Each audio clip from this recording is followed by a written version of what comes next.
Bias, dans le Lot-et-Garonne. Alors pour que tout le monde soit au même niveau d'information, juste nous préciser en quelques mots ce camp, son origine et jusqu'à quand il va exister et combien de personnes il va abriter au maximum. Juste quelques éléments de contexte. Oui, alors Sébastien, tu parlais d'une transition brutale, mais pas tant que ça, parce que moi, quand j'ai vu ce film et j'ai vu ces hommes, et j'imaginais la vie à Bias de la même manière, en fait. Hein. C'était les mêmes personnes qu'on retrouvait à Bias, les mêmes victimes, dommages collatéraux de cette guerre d'indépendance algérienne, en fait. Le camp de Bias, moi j'ai travaillé dessus en tant que laboratoire d'analyse des pratiques administratives postcoloniales. En fait, en gros, c'était pour voir comment l'État français avait géré les familles harkis qui avaient réussi à se réfugier en France alors qu'on ne voulait pas d'elles sur le territoire de l'ancienne métropole. Ça, vous le savez, on en a parlé à maintes reprises. Et du coup, je peux vous parler du camp de Bias depuis l'arrivée des harkis en janvier 1963. Je pense que Sandrine pourra faire un historique rapide, parce que le camp préexistait avant les harkis. Il a accueilli 800 harkis qui venaient du camp de Saint-Maurice-l'Ardoise en janvier 1963. En fait, les harkis qui avaient réussi à se réfugier en France, fuyant les massacres de ce que l'historien Guy Pervier a appelé ces lendemains qui déchantent, les violences post-indépendance en fait. En fait, on les a triés dans des camps de transit, donc on pourrait dire des camps d'urgence, qui préexistaient aussi, donc le redéploiement des camps pour accueillir à la hâte, enfin accueillir, c'est un terme mal choisi, hein, pour offrir un hébergement d'urgence à ces familles. Il y en a 6 camps de transit dans le sud de la France, Rivesaltes, Bourg-Lastic, La Règle-de-Vigan, Saint-Maurice-l'Ardoise, le Larzac. On servait à la fois d'hébergement temporaire et de triage de ces familles-là. Donc les familles où il y avait un chef de famille valide, en tout cas en âge de travailler, en état de travailler, étaient envoyés dans les cités urbaines du nord et de l'est de la France, même si on craignait un rapprochement avec les anciens indépendantistes regroupés dans l'amicale des Algériens, parce que l'ordre public était agité, une entreprise dans les directives administratives pour justifier aussi l'existence de ces camps. Puis on craignait aussi beaucoup, les pouvoirs publics français craignaient beaucoup un rapprochement potentiel OAS-Harki en France. Du coup, c'était une manière aussi de justifier le fait de parquer ces gens-là entre eux dans des camps. Puis après, il y avait les familles dont on ne savait pas absolument quoi faire, on n'avait pas de solution de reclassement, de possibilité de travail, donc c'était essentiellement les veuves, les chefs de famille âgés, handicapés, pas en état de travailler en tout cas, on les a, une note administrative les nommait les incasables, les indésirables en gros, hein. Donc on les a envoyés dans 2 camps, du sud-est Saint-Maurice-l'Ardoise et Bias dans le Lot-et-Garonne, qui sont transformés là par un passe-passe administratif en cité d'accueil. Bon, et ces camps provisoires ont perduré pour ces familles-là. À Bias, il y a eu 1300 âmes au maximum, je crois. Et 47% de la population en 63 a moins de 16 ans au camp de Bias. Donc il s'agit de familles nombreuses. Mais ce camp avait existé donc du coup avant les harkis. Sandrine, tu pourrais peut-être nous en dire 2 mots de l'historique du camp de Bias, rapidement peut-être?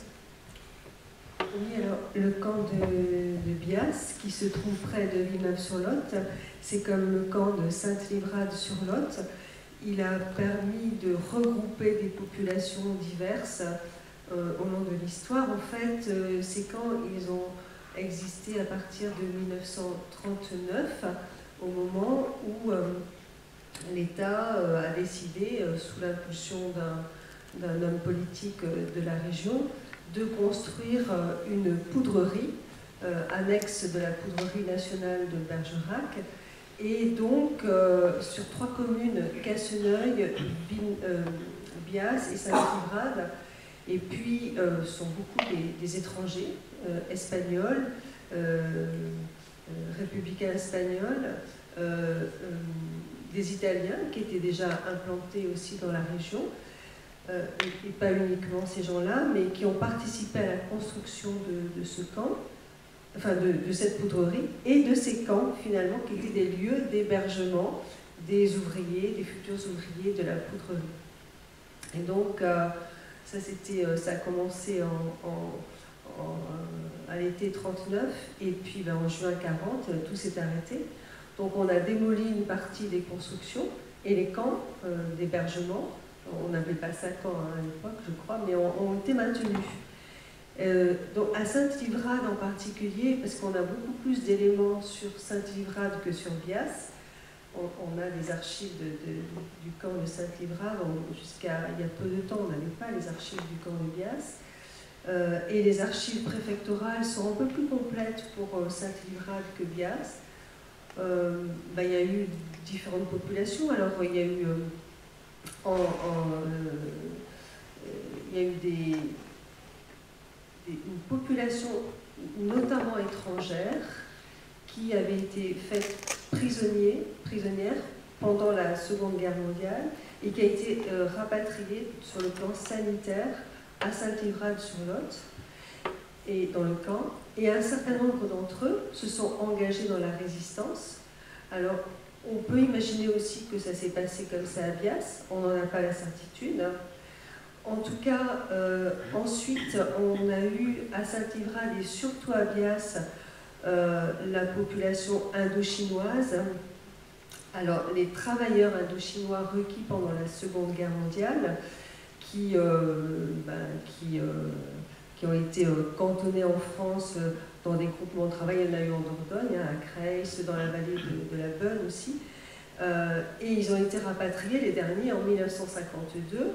Et en tout cas, à Bias, entre 1948 et 1952, on a regroupé déjà les fortes têtes, c'est-à-dire ceux qui étaient militants de l'indépendance en Indochine. Et avant leur rapatriement, ils ont été cantonnés là. Et c'est vrai que là, ça a été une période assez chaude. Hein, quand on voit dans les archives des renseignements généraux ce qui s'est passé, c'était un peu chaud. Et puis, une autre population indo-chinoise leur a succédé. Ce sont les rapatriés d'Indochine suite à la fin de la guerre d'Indochine, donc à Bias et Sainte-Livrade.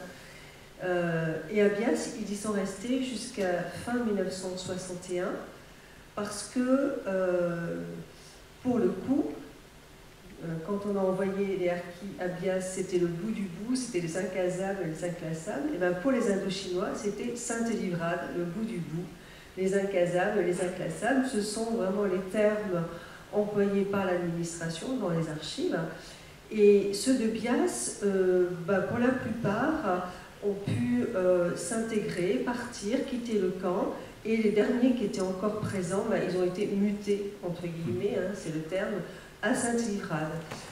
Alors, entre la fermeture de ce camp et l'arrivée des harkis, il y a eu une autre population qui est passée. Ce sont des membres de l'administration pénitentiaire qui, en fait, arrivaient d'Algérie, puis ils ont été regroupés là en attendant d'être affectés ailleurs. Et puis, ensuite sont arrivés les harkis de Bias. Alors, il faut savoir que jusqu'en 1956, il y a eu jusqu'à 800 Indochinois à Bias et c'était plein. Le camp était plein. Et pourtant, on a accueilli 1300 harkis à Bias par la suite.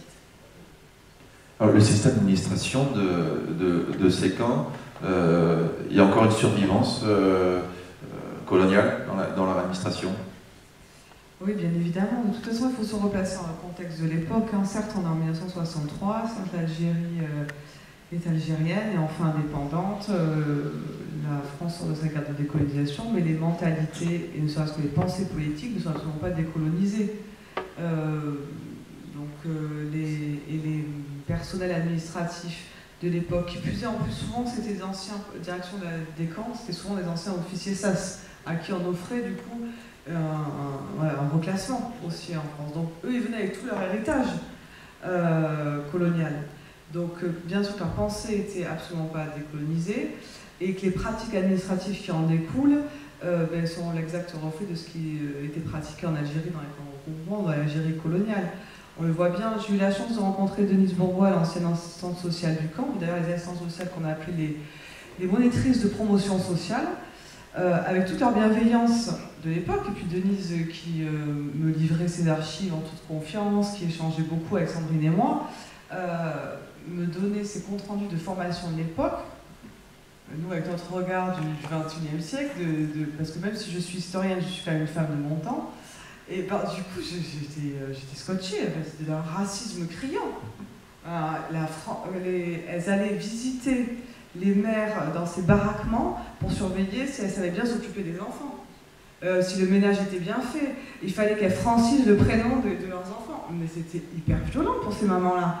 Leur dire, moi je vais appeler mon fils Saïd, ah ben non, appelle-le Bernard, ça ira beaucoup mieux dans sa vie. Mais c'était les mentalités, voilà, l'assimilation, l'acculturation, et Denise avec toute sa bonne volonté, sa bienveillance, parce qu'elle était extrêmement humaine, elle aimait son travail, elle aimait être en contact avec ses femmes, elle était persuadée du bien fondé de ce qu'elle faisait, elle pensait faire le bien.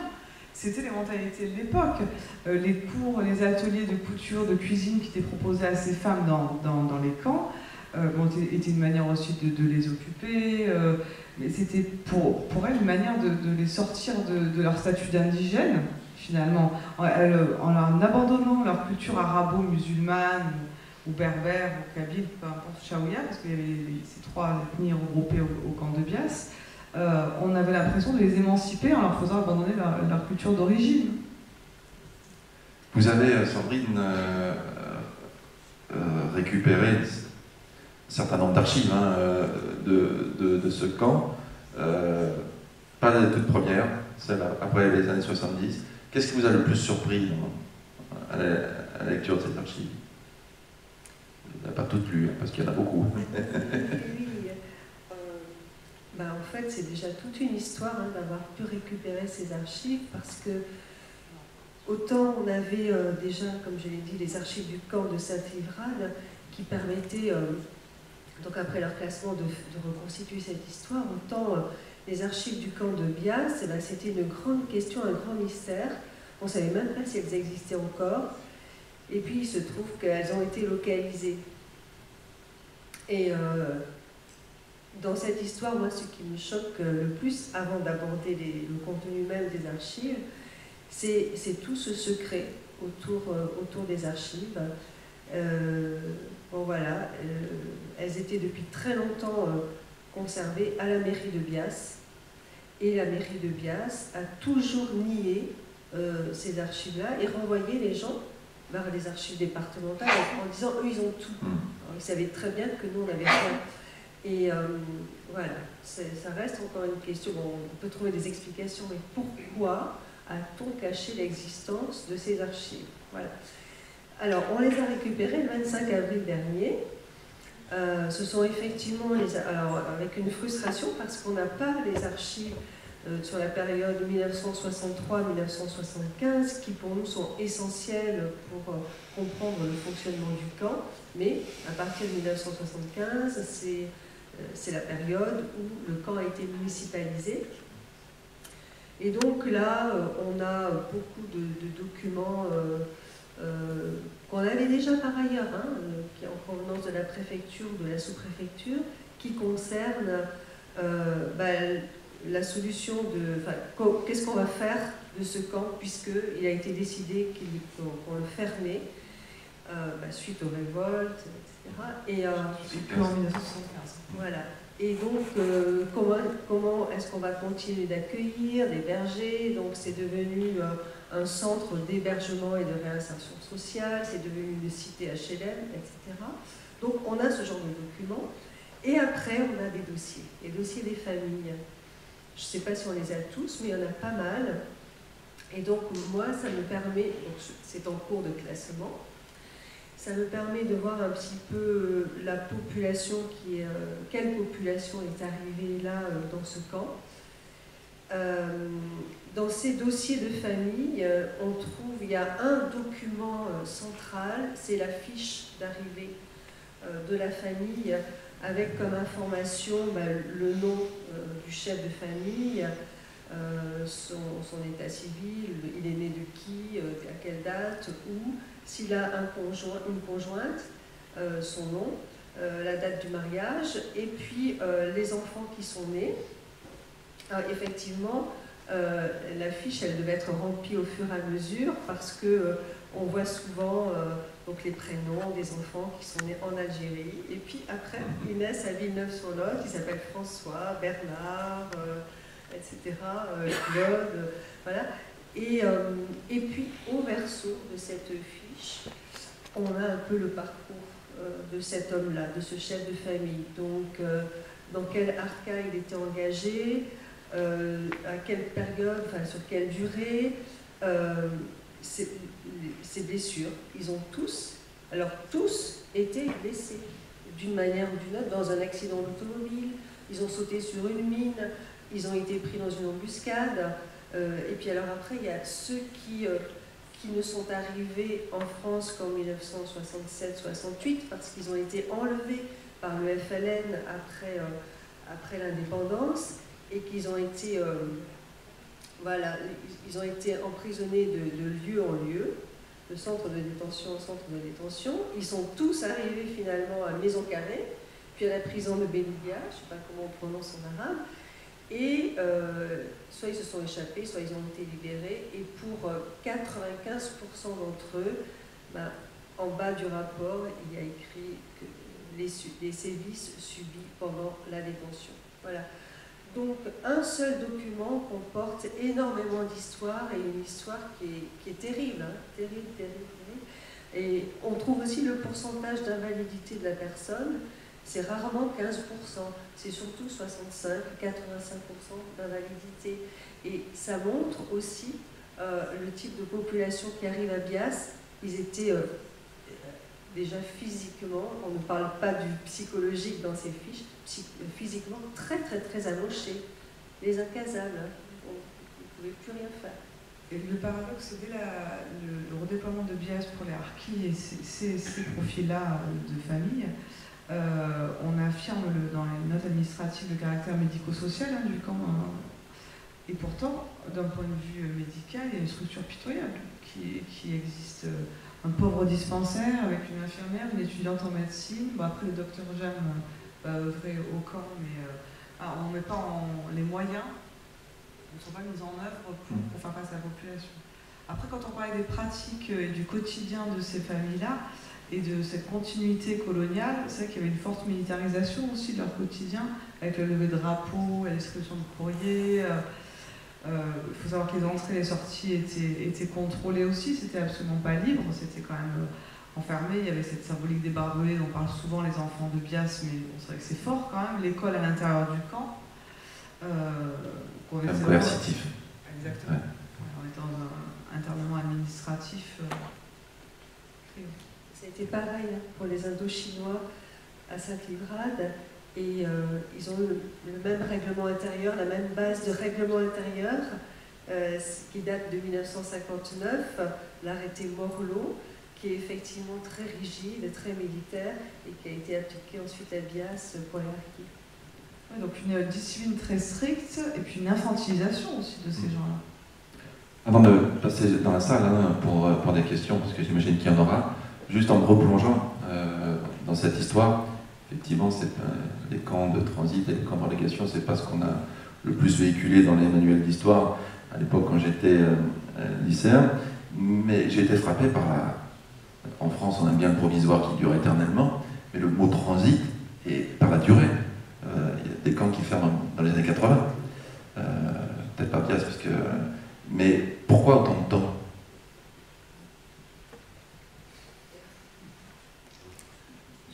Pas très bien, mais en fait, on voit, alors, je connais mieux l'histoire du camp de Sainte-Livrade, mais ça s'applique, je pense, aussi de la même façon à Bias.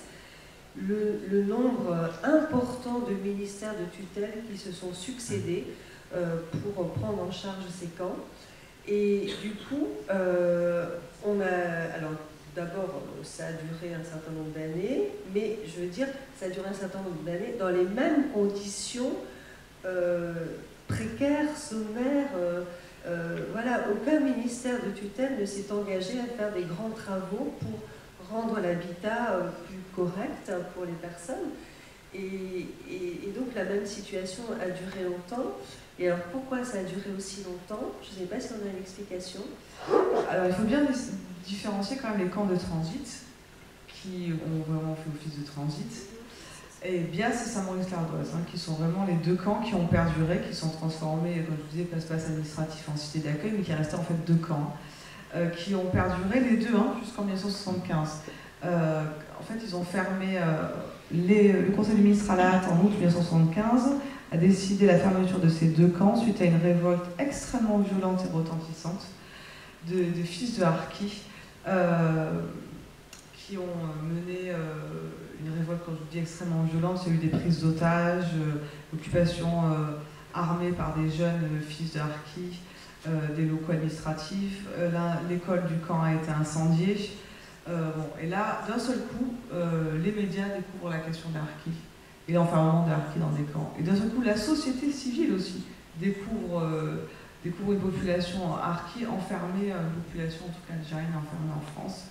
Et au-delà de ça, effectivement, il y avait eu, on en parlait tout à l'heure, cet après-midi, une volonté de l'État français d'organiser une amnésie autour de cette question-là, et du coup, le camp était un moyen utile de occulter les problèmes et les responsabilités aussi.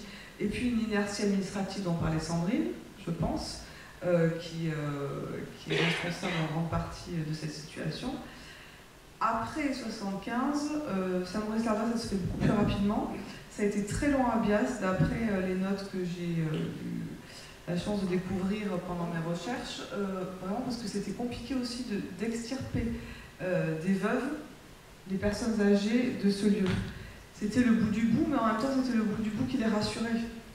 Elles avaient connu la guerre, l'arrachement à leur terre natale, et les mamies elles ne voulaient pas quitter Bias quelque part, ça les rassurait. Ça a été très compliqué de trouver des solutions pour ces familles qui ne pouvaient pas quitter cet espace qui les rassurait aussi. Donc ça a été très long. Il y a eu la municipalisation en 1986, je crois, c'est ça de mémoire. Et ensuite, les cités Astor et Palombé qui ont été créées in situ ont été la seule solution envisageable pour ces familles-là traumatisées. Est-ce que vous avez des questions à poser ?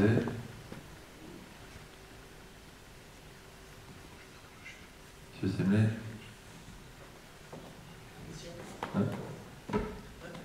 Je veux dire, oui. je veux dire quelque chose puisqu'il n'y a pas de question. Je vais faire le lien aussi avec l'histoire des camps de regroupement par rapport à l'histoire de Dorothée Kellou. Je suis retourné, quand je suis retourné en Algérie, c'est pour ça que c'est vous qui m'y faites penser, je suis allé rencontrer des gens qui avaient mon âge, qui étaient plus âgés, qui avaient été dans les camps de regroupement en Algérie. Et ils n'avaient pas les camps de regroupement, alors ils avaient enlevé les barbelés, mais ils avaient laissé les camps. Et des gens avaient été mis par les Français et vivaient encore. Et il y avait cette problématique. Ils disaient, mais on a toujours vécu ici. On a toujours vécu ici. Et donc, l'État algérien les avait laissés, avait continué les camps. Et bon, j'ai interrogé des petites vieilles, etc. J'étais avec un interprète. Et c'était la même situation. C'était en 2018, les gens vivaient encore là où les avaient mis les Français en 60, en 59, en 58, etc.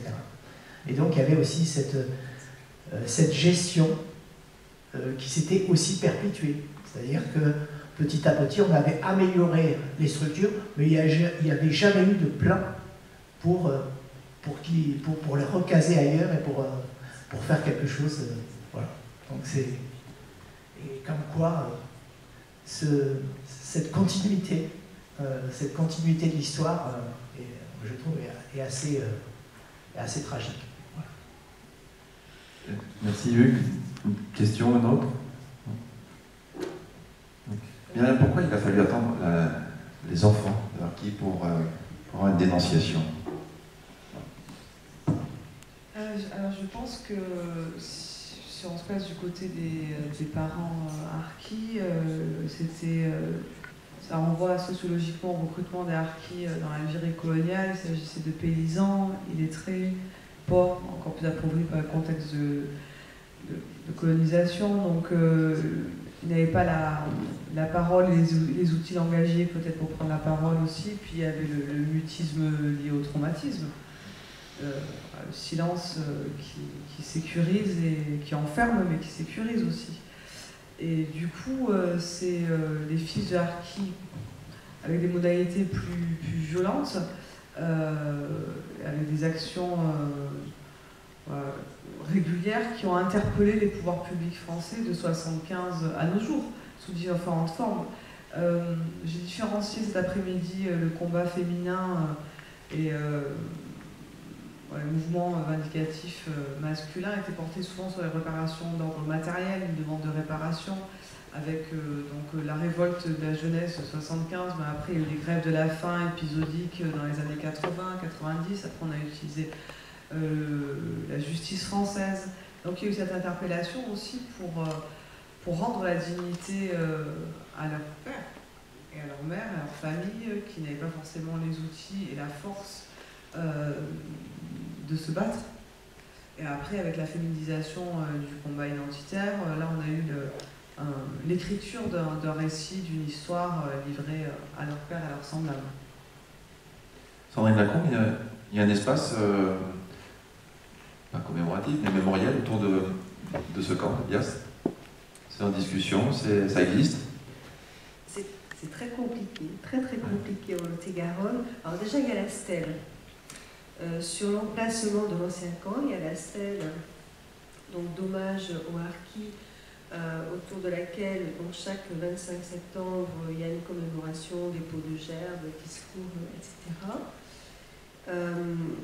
Mais alors, travailler sur la mémoire, c'est compliqué. On a un certain nombre d'associations de harkis. Ici en Dordogne, il y a Harkis Dordogne. Est-ce qu'il y en a d'autres? Vous êtes les seuls? Eh bien, en Lot-et-Garonne, il y en a au moins 9 associations qui ne s'entendent pas entre elles. Et donc, c'est très compliqué d'arriver à construire quelque chose ensemble. Et ils s'en plaignent, mais je ne sais pas trop comment on peut faire. Alors, c'est vrai que faire l'histoire, c'est à partir des archives. Hein, c'est le matériau principal qui va permettre de faire l'histoire. Dès lors qu'on a une histoire, on peut travailler sur la mémoire. Donc il y a quand même des étapes. Alors je vais comparer un peu. Cathy, elle a fait un petit peu dans son travail de recherche. Moi je le fais aussi à partir de ce que je connais. Les Indochinois, alors eux ils sont restés beaucoup plus longtemps. Parce que le camp, il a été réhabilité à partir de 2008 jusqu'à 2008 et même jusqu'en 2010, il y avait encore les baraquements tels qu'ils existaient depuis 1939.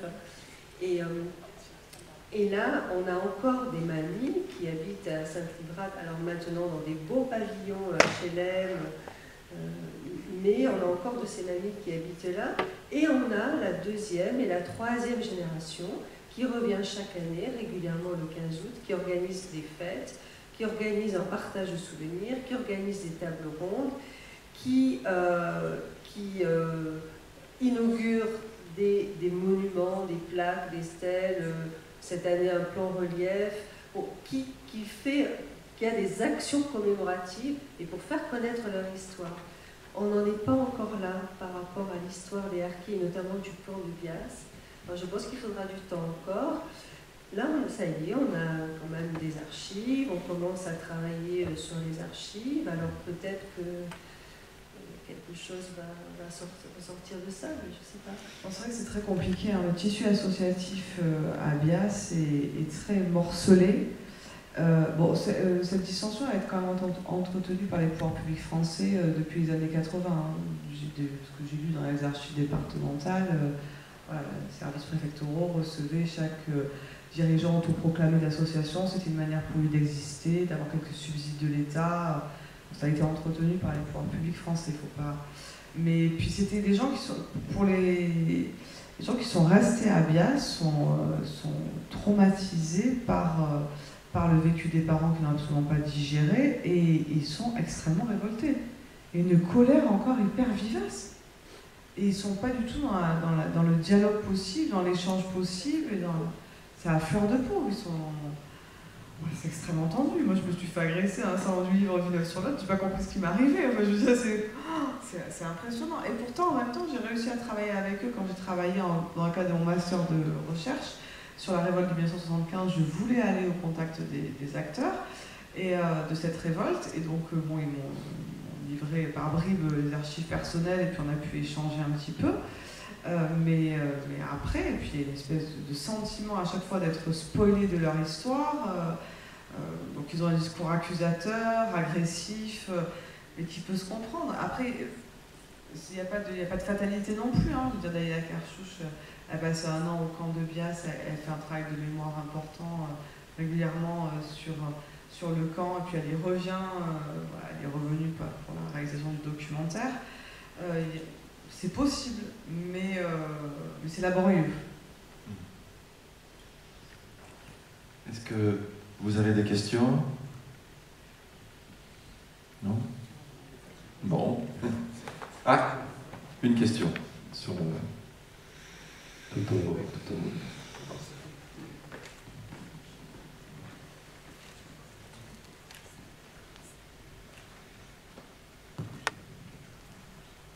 C'était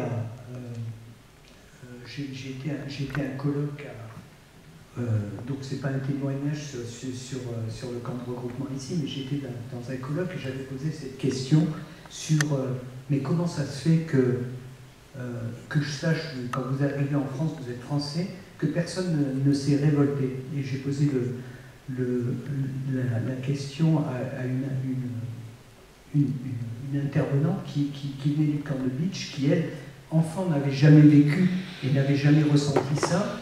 Et il y avait, dans les intervenants, il y avait un harki qui devait avoir dans les 80 ans et qui s'est mis un peu en colère et qui a cité ce témoignage qui était de dire, mais que si on se révoltait, ils nous menaçaient de nous renvoyer en Algérie. Et je pense que c'est aussi pour ça peut-être qu'on ne peut pas ouvrir trop les archives, parce que là on va s'apercevoir comment il y a eu une pression qui a été faite sur les Français pour les maintenir dans des conditions qui étaient que nous ignorions tous et qui étaient un déni de droit. Quand on n'était pas dans un état de droit, on avait maintenu une sorte de statut de détention vis-à-vis de Français qui n'avaient peut-être commis qu'une erreur, c'était de choisir la France. Oui, pour reparler des archives, ce qui est très frustrant pour nous, justement, en plus de cette espèce de secret qu'on met sur les archives, c'est de ne pas avoir des archives essentielles sur le fonctionnement du camp, qui date de 1963 à 1975. Donc quand on a récupéré tout ce qu'on a récupéré à la mairie de Bias, c'était quand même une grande frustration. Donc on est toujours à la recherche de ces documents précieux pour nous. On peut se dire qu'il pouvait peut-être y avoir des dossiers disciplinaires, des dossiers individuels sur les... Qui les surveillait, ces camps?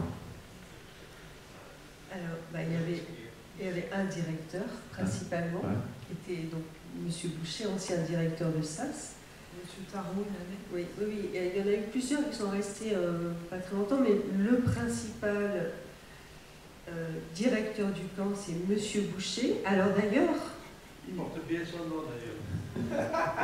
Les directeurs du camp de Harki, de Bias et du camp d'Indochinois de Saint-Livrade, c'était les mêmes. Il y avait le directeur, il y avait M. Boucher, lui il s'occupait principalement de Bias, et M. Durnet, son adjoint, qui s'occupait principalement de Saint-Livrade. Et c'était les anciens de l'Algérie, tous les deux. Voilà, et il y avait un règlement qui était très très strict, et il y avait donc du personnel qui était chargé de la surveillance. Il y avait, alors à Saint-Livrade comme à Bias, des rapatriés, Harki ou Indochinois, qui faisaient partie du personnel et qui étaient aussi chargés de un peu surveiller les autres dans le camp. Après, moi, j'ai eu accès qu'aux archives préfectorales, parce que donc on n'avait pas celle de Bias, qui était riche d'enseignements quand même sur les directives et les pensées politiques de l'époque.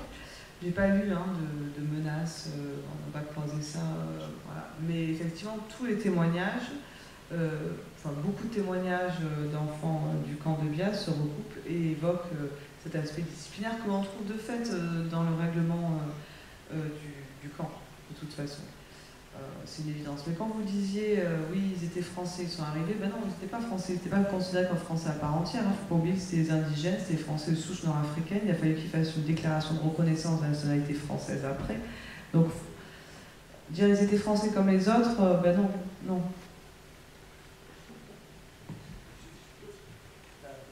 Je ne voulais pas en parler, mais comme je suis passé par le camp de Bias, bien sûr, je paye beaucoup de mauvais souvenirs, mais très peu de bons. Donc je voulais dire, le commandant du camp, c'était M. Boucher. D'ailleurs, comme je vous l'ai dit tout à l'heure, il portait bien son nom. Et il avait recruté des harkis pour surveiller les harkis. Et moi, je me rappellerai d'une année, j'avais mon jeune frère on partait se promener le long du camp, et puis il y avait un verger à côté. Il y avait une branche d'un cerisier qui était passée. Qu'est-ce qu'il fait? Il va l'arracher. Je lui dis non, il l'arrache pas. Il l'a arraché. Le paysan qui était à côté l'a vu, il est venu l'accrocher. Il l'a amené au capitaine Boucher. Vous savez ce qu'il a fait? Il a mis mon jeune frère à genoux, les mains derrière la tête, pendant toute l'après-midi devant l'entrée du camp pour servir d'exemple. Et pourquoi certains gens ne sont pas révoltés les premiers acquis? Vous savez pourquoi? Parce que je rejoins les propos de monsieur qui disait, parce qu'ils avaient peur d'être, on leur disait, si ce n'était pas tranquille, ils risquaient d'être renvoyés en Algérie. Entre autres, la plupart des gens qui sont arrivés après au camp de Bias, c'est des gens qui ont été rapatriés par la Croix-Rouge française et internationale. Donc ils avaient vécu l'emprisonnement en Algérie, ils ne voulaient pas y retourner. Et ceux qui se révoltaient, automatiquement, ils étaient envoyés à la Candélie, ils revenaient comme des navets, à force d'élèves. Voilà. Voilà, je ne voulais pas en parler, mais ça tient. Oui, la Candélie, c'est l'hôpital psychiatrique. Alors, Jean-Jacques Jordi. Oui, alors bon, effectivement, le dernier témoignage est important parce que c'est pas parce que, enfin, ils se révoltaient pas, parce que s'ils se révoltaient, c'était l'hôpital psychiatrique. On le voit sur Aix avec le Logitane, donc à Jouques. On le voit sur tous les hameaux de forestiers. Le premier qui se révolte, on fait venir un psychiatre. Bien sûr, il raconte qu'il se révolte, etc. Et c'est médicaments et hôpital